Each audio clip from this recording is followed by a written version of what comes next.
Assalamu alaikum wa rahmatullahi wa barakatuh, mes chers frères et sœurs. On reprend notre sujet directement là où on s'est arrêté la dernière fois.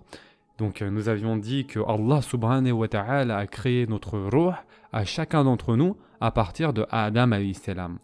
Et ce ruh a commencé à exister sans ce corps physique. Et ceci est donc le début de notre ruh.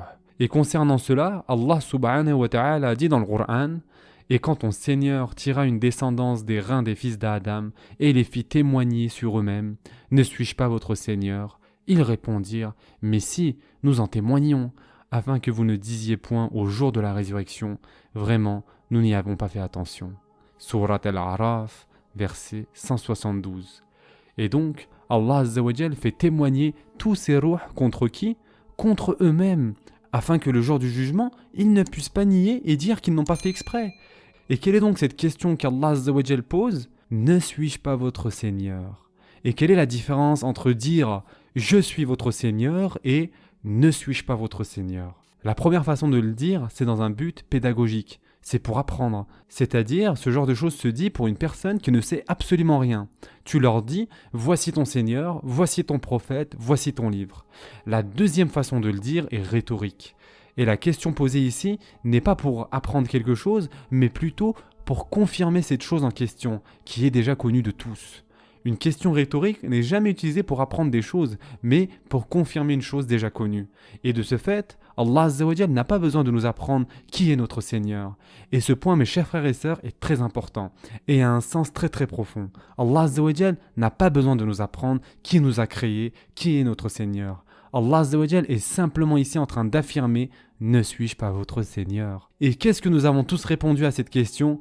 Mais si, nous en témoignons. À ce moment précis, nous ne sommes que des âmes, d'accord? Une question que l'on peut se poser: est-ce qu'un prophète a été envoyé à ces âmes? Non. Est-ce qu'on a envoyé un livre à ces ruhs? Non plus. Et donc, de ce fait, comment se fait-il qu'on attend de ces ruhs qu'ils répondent à cette question qu'Allah subhanahu wa ta'ala leur pose, alors qu'ils n'ont pas eu de wahi, ils n'ont pas eu de révélation, ils n'ont pas eu de verset? Comment sont-ils censés répondre à cette question? Et surtout, comment se fait-il qu'on attende d'eux qu'ils répondent à cette question? La réponse est la fitra, mes chers frères et sœurs. La fitra avec laquelle Allah Azza wa Jal a créé chacun d'entre nous. La fitra est enracinée en chacun d'entre nous.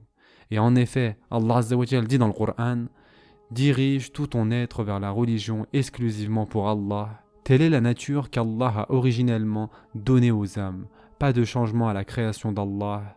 Voilà la religion de droiture, mais la plupart des gens ne savent pas. Surat Ar-Rum, verset 30. Donc, les ruhs se trouvent tous à ce moment en face d'Allah subhanahu wa ta'ala. Et comment on sait cela? À partir des hadiths. Le prophète sallallahu alayhi wa sallam a dit que tous les ruhs étaient dispersés, éparpillés en face d'Allah azza wa jal. Adam alayhi salam est là, et tous les ruhs de l'humanité, et ceux jusqu'au jour du jugement, étaient éparpillés en face d'Allah subhanahu wa ta'ala. Et ceci se passe où? Ceci se passe à Arafat.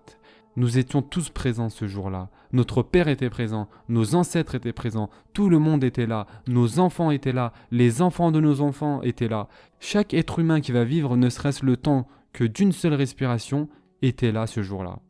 Et donc ceci, comme nous l'avons dit, correspond à la naissance de notre âme. Et concernant cette âme, elle est restée dans quel état? On ne sait pas. Elle est restée où? On n'en a aucune idée. Il n'y a rien de mentionné concernant cela, ni dans le Coran, ni dans la Sunna. Jusqu'à la prochaine référence qui est dans Sahih Bukhari et Muslim, il s'agit du hadith de Ibn Mas'ud radiallahu anhu, dans lequel le prophète sallallahu alayhi wa sallam a dit: la conception de chacun d'entre vous dans le ventre de sa mère s'accomplit en 40 jours. D'abord sous la forme d'une semence, c'est-à-dire nutfa, puis sous celle d'alaqa, c'est-à-dire d'aldérance, pour une même période de temps, puis sous celle de motra, c'est-à-dire d'un morceau de chair mâché, pour une même période de temps. Enfin, un ange lui est envoyé, il y insuffle l'âme et reçoit l'ordre d'inscrire 4 choses à savoir: ce qui lui est imparti comme bien, délai de sa vie, acte et conditions heureuses ou malheureuses. Et dans ce hadith, nous voyons qu'après une certaine période de temps, après la fécondation, un ange arrive et insuffle le ruh à ce fœtus. Donc, pour chacun d'entre nous, l'ange a soufflé notre ruh. Et pour Adam alayhi salam, et dans le cas de Adam alayhi salam, Allah azza wa jalla a insufflé le ruh et a honoré ainsi Adam alayhi salam. Et donc là, il y a une question de fiqh très importante sur laquelle nos oulémas se sont penchés, qui est donc quand est-ce que le ruh est insufflé. Car cette entité qui se trouve dans l'utérus de la mère n'est pas encore considérée comme un être humain à ce moment. Une fois seulement que le ruh est insufflé, on peut considérer cette chose comme un être humain à part entière. Et lorsque cela arrive, prendre cette vie correspond à commettre un meurtre. Et donc là, on parle bien d'abortion. Maintenant, parlons du ruh en détail. Le ruh passe par 5 étapes et nous allons les énumérer rapidement. Étape numéro 1, de la création du ruh jusqu'à l'arrivée au fœtus. Et comme nous l'avons déjà dit, nous n'avons aucune information concernant où est le ruh, qui s'occupe du ruh, qui protège le ruh, comment est-il maintenu en vie, etc. Nous n'avons aucune information dans le Coran ni dans la Sunna. L'étape numéro 2 correspond au moment où le ruh est insufflé au fœtus et qu'il reste dans le corps. Et c'est ce qu'il se passe avec chacun d'entre nous en ce moment. Donc nous sommes tous à l'étape 2 actuellement. Et donc nous pouvons appeler cela le stade éveillé. Le ruh et le corps ne font qu'un et les deux en sont conscients. Et Inch'Allah, tous ceux qui regardent cette vidéo sont dans cette étape et non l'étape 3. Donc l'étape 3 correspond à l'étape de sommeil. Et durant cette étape, c'est-à-dire lorsque l'on dort, le ruh quitte le corps et ceci d'une manière temporaire. Donc pas d'une façon permanente.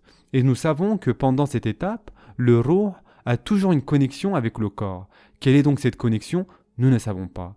Ibn al-Qayyim mentionne dans son livre sur les ruhs qu'il semblerait qu'il est toujours attaché par un filet au corps.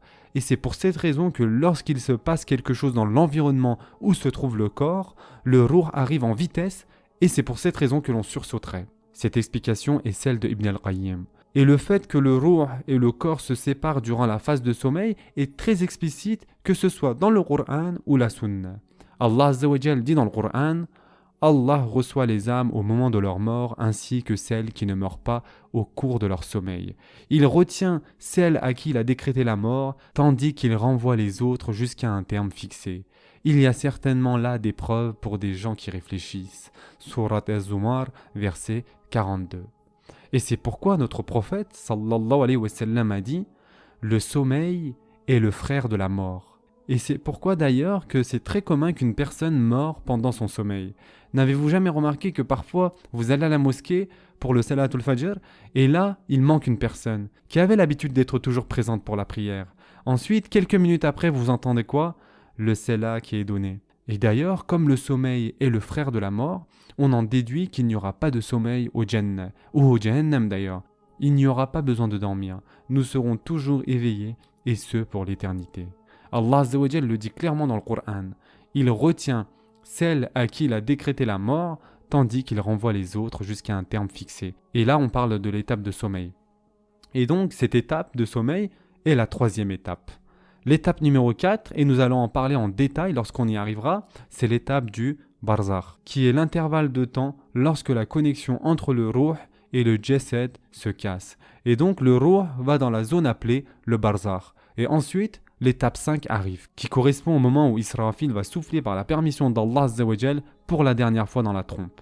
Et donc ici, il est très important de comprendre que le barzakh s'étend de la mort, c'est-à-dire lorsque la connexion avec le jasad est interrompue, et ce, jusqu'à ce qu'Israfil souffle pour la dernière fois dans la trompe. Et donc lorsque l'ange soufflera pour la première fois dans la trompe, cela n'affectera pas les ruhs du barzakh. Ce premier souffle dans la trompe est destiné pour qui? Pour les gens de ce dunya. Et donc c'est là qu'on arrive à l'étape 5, qui est la réunion entre le ruh et le jasad de façon permanente, et ce pour l'éternité dans le monde suivant. Et donc le jasad ici n'est pas le jasad de ce dunya qui est fait de chair et d'eau, non, il s'agit d'un différent type de jasad.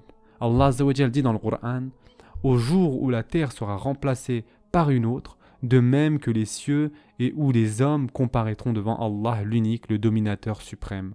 Surat Ibrahim, verset 48. Et donc il s'agit d'un monde complètement différent, et lorsque cette réunification entre le ruh et le corps arrivera, ce sera de façon permanente et ce sera la réunification parfaite, car il n'y aura pas besoin de dormir, ni de fatigue, etc.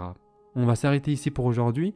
Prenez soin de vous mes chers frères et sœurs, et à très prochainement, Inch'Allah.